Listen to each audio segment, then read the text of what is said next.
नमस्कार, मैं सुनील कुमार। अभी इस समय मैं जे हॉस्पिटल में आया हूँ ना। ये हमारे साथ में हैं और इनके लड़की के साथ बहुत बड़ा एक हादसा हुआ है। इनका दामाद के रूम से ही बोईसर से लाश इनके लड़की की बरामद हुई। पुलिस प्रशासन वहां जाती है और लाश को निकालती है, लेकिन अभी तक FIR दर्ज नहीं होता है। इनको सूचना किस प्रकार से मिलती है, कितने दिनों बाद मिलती है, इसके बारे में हम इनसे पूरा प्रकरण जानना चाहेंगे। तो आपके लड़की या उसकी लाश आपके दामाद के रूम से मिली, उसके कितने समय बाद आपको सूचना मिली और किसके द्वारा सूचना मिली, जरा इसके बारे में बताएं। हमको 5 बजे घर से मेरे फ़ोन आया ना, घर से फ़ोन आया भाई के पास। भाई हमको फ़ोन करके 5 बजे बताया कि कोमल का ऐसा ऐसा हो गया है। तो मेरे को टेंशन बढ़ गया, तो मैं वहाँ से तैयार हो गया जाने के लिए, बस पकड़ने के लिए खड़ा हुआ। तो मेरा भाई एक गए तो एयरपोर्ट से आए, साथ में गाड़ी लेके गया कल्याण से सब परिवार लेके गया। ट्रैफिक था, 12 साढ़े 12 बजे रात पहुंचा। वहाँ पर जब पूछने लगा कि पोस्टमार्टम करने का, तो बोले पोस्टमार्टम हो गया है। उनका हम लोग के बिना रहते हुए पोस्टमार्टम कैसे हुआ? कहा कि वो गर्मी का सीजन था और लाश सड़ जाती, इसके लिए हम लोग पोस्टमार्टम कर दिया। उनका तो ऐसा नहीं होना चाहिए, हम लोग के सामने पोस्टमार्टम होना चाहिए। कहे नहीं, सड़ने के लाते हम लोग पोस्टमार्टम कर दिया। हम कहा मैं नहीं मानूंगा, मैं पोस्टमार्टम दूसरा कराऊंगा। तो लाके जे में पोस्टमार्टम यहाँ करा रहा। पुलिस प्रशासन ने आपको ये नहीं बताया कि आपकी लड़की की लाश कहाँ से मिली? घर से। आपने FIR के बारे में कुछ नहीं बातचीत की? FIR के बारे में की तो बोलते हैं जब तक रिपोर्ट नहीं आएगा तब तक कुछ नहीं होगा। रिपोर्ट आएगा तभी से कुछ कर सकता हूँ। आपके लड़की से लगभग कितने दिन पहले बातचीत हुई थी आपसे? 15 दिन पहले बात हुआ। मेरे से भाई से भी फ़ोन हुआ, घर पर भी फ़ोन कराया। वहाँ बस सामने बैठ के जैसा जैसा बोलती थी वैसा वैसा मेरा लड़की डर से बोल रही थी। हाँ, और मेरे को धमकी दिया और भाई को भी धमकी दिया। उसका रिकॉर्डिंग भी है। आपके दामाद ने आपको धमकी दिया और आपके भाई को भी धमकी दिया। ये लगभग कितना दिन पहले दिया? 15 दिन पहले। 15 दिन से आपके लड़की से आपसे बात नहीं हुई थी? हाँ, 15 दिन के बाद बात नहीं हुआ। बोले कि अभी फ़ोन कभी करना मत, न मैं फ़ोन करूँगा। तो कभी वो फ़ोन नहीं किया, मैं भी फ़ोन नहीं किया। आपको जो ये पुलिस द्वारा सूचना दी गई, ये कौन से दिन को दी गई, क्या तारीख थी? ये समझो 22 तारीख को 5 बजे हमको सूचना मिली। शाम को 5 बजे शाम।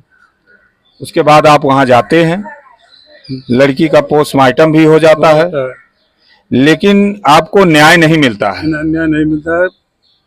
अब आप क्या प्रशासन से क्या चाहते हैं? प्रशासन से चाहते हैं कि हमको न्याय मिलना चाहिए। आपको किस पर शक हो सकता है कि उसका जो इस प्रकार से मौत हुई, आपका शक किस पर जाता है? हमको शक जाता है कि जो मेरा दामाद है उसने ही मारा है।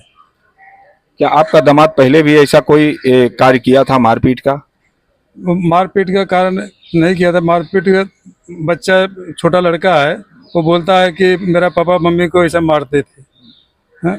लेकिन हम लोग उतना खौफ नहीं किया कि लड़का ऐसा बोलता है, लेकिन उसको डरा के दुखा के ऐसा करता था कि वो कुछ बोल नहीं पाती थी लड़की। तो जो कि लड़की वो सीधी थी, जैसे आप बोलोगे वैसा ही बोलती है, और लड़की कोई सब फालतू को बोलने लायक है ही नहीं। चलो ठीक, प्रशासन से आप क्या चाहते हैं?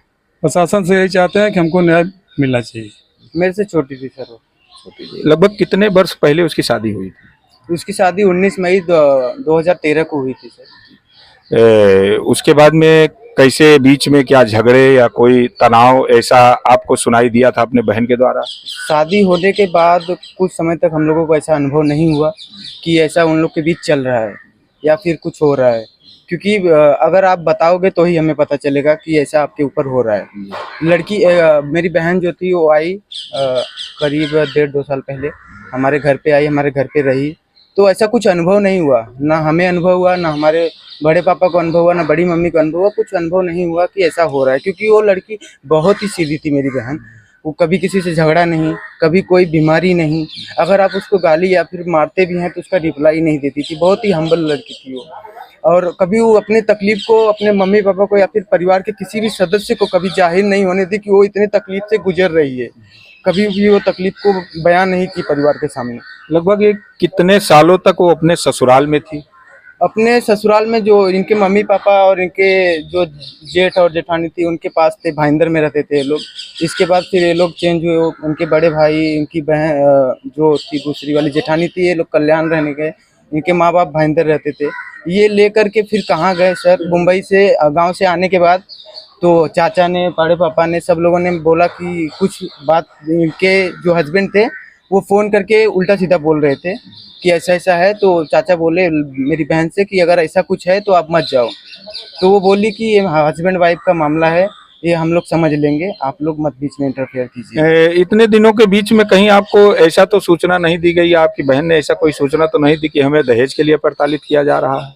इस रिगार्डिंग सर ऐसा कुछ तो बोला नहीं था उन्होंने, क्योंकि वो जब भी फ़ोन करवाते थे ना सर तो सामने बैठे रहते थे और जो डायरेक्शन बोलते थे बोलने के लिए मेरी बहन वही बोलती थी। कहीं ना कहीं आपके बहन को दबाव दिया जाता दबाव दिया जाता था सर, आपने सही बोला, दबाव दिया जाता, क्योंकि दबाव में इंसान वही बोलता है जो सामने वाला बोलवाने के लिए मजबूर करता है। वो वही बोलती थी जो मजबूर किया जाता था उसको बोलने। उसने कभी भी अपनी तकलीफों को हमारे साथ शेयर नहीं किया। तो इसकी मौत के बारे में आपको कैसे पता लगी?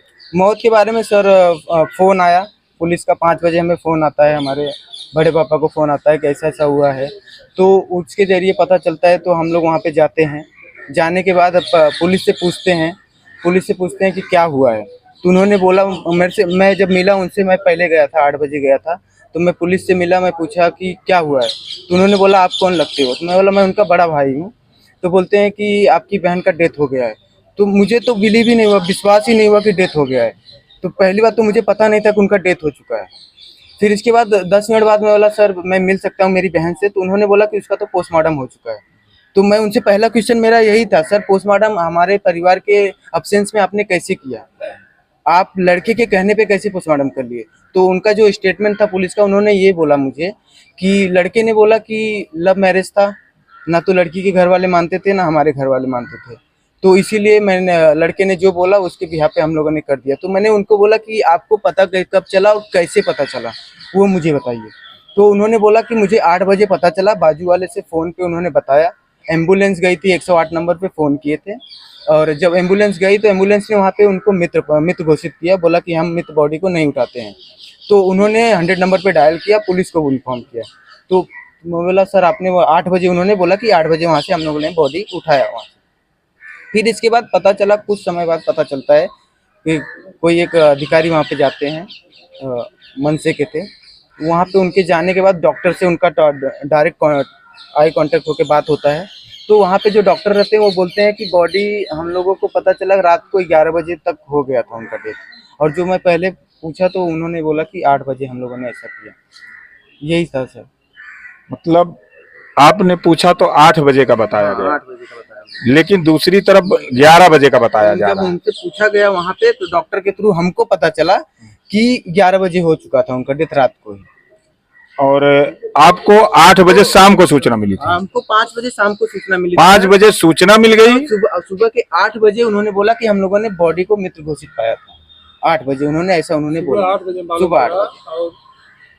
और रात में, मतलब रात में ही काम हुआ था जो हुआ था? रात में डॉक्टर ने बोला कि 12 बजे के लमसम हुआ था, ये 11-12 बजे के लमसम में हुआ था ऐसा। अभी आप प्रशासन से क्या चाहते हैं? सर प्रशासन से हम यही चाहते हैं, प्रशासन से कि एक स्पष्ट न्याय मिले, जिससे ये हमारे समाज में हो रहा है, लड़कियों को प्रताड़ित किया जा रहा है, एक स्पष्ट न्याय मिलना चाहिए। अगर वो गलत किया है तो उसको सजा मिलनी चाहिए और कठोर सजा मिलनी चाहिए, जिससे दूसरा लड़का ये करने से पहले 10 बार सोचे। क्योंकि हम माँ बाप ये मेहनत करते हैं, कैसे कैसे करके करते हैं, शादी करते हैं, लड़कियां जाती हैं, कुछ लड़कियां हमारे मिडिल क्लास की जो रहती हैं, मध्यम वर्ग की लड़कियां रहती हैं सर, उनको पता रहता है कि इज्जत क्या होता है, मान सम्मान क्या होता है। कुछ इज्जत की वजह से वो माँ बाप के सामने अपने आप को एक्सप्रेस नहीं कर पाती, अपने आप को बता नहीं पाती है, वो अपनी तकलीफों को झेलती हैं, सहती हैं। मैं यही चाहता हूँ प्रशासन से सर, स्पष्ट न्याय मिलना चाहिए, मेरी बहन को न्याय मिलना चाहिए और उसको कड़ी से कड़ी सजा मिलनी चाहिए, जिससे दूसरा आदमी ये करने से पहले 10 बार सोचे। कहीं ना कहीं आप देख सकते हैं कि एक बड़े भाई का दर्द क्या है, जो अपने बहन के लिए उभार रहे हैं। आज इनके ऊपर बहुत ही बड़े दुख का पहाड़ टूट चुका है। शासन से गुहार ही लगा सकते हैं कि उसको न्याय मिलना चाहिए। कहीं न कहीं उस लड़की को अगर उसी रूम में इस प्रकार से प्रताड़ित कर दिया गया और उसकी मौत हो जाती है तो इसका जिम्मेदार कौन हो सकता है? क्योंकि पति ही उस रूम में था, ना सास थे, ना ससुर था, ना ननद थी, ना जेठ था, कोई नहीं था। सिर्फ पति और पत्नी रहते थे और उसके पत्नी के साथ ऐसा कृत व्यवहार किया गया, मारा पीटा गया और पत्नी मर गई। प्रशासन को इस चीज के बारे में सूचना दी गई तो प्रशासन लेके जाती है, लेकिन अभी तक FIR दर्ज नहीं हुआ। इनका परिजन सब सिर्फ न्याय की गुहार लगा रहे हैं प्रशासन से।